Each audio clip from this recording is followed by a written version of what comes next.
वामाङ्गस्थितजानकी परिलसत्कोदण्डदण्डङ्गरे चक्रञ्जोरर्ध्वकरेण बाहुयुगळे शङ्खं शरन् दक्षिणे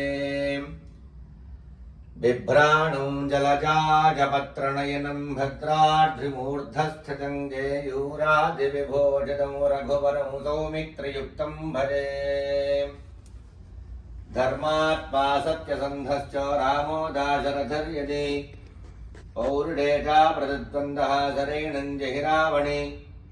तपस्वाध्यायनिरतं तपस्वी वाग्विदां वरम्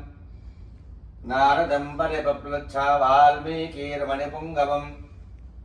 गोष्पदीकृतमाराजं अजगीकृतराक्षसम् रामायणमहामालारत्रं वन्दे नीलात्मजम् यत्र यत्र रघुनाथकीर्तनं तत्र तत्र कृतमस्तकाञ्जलिं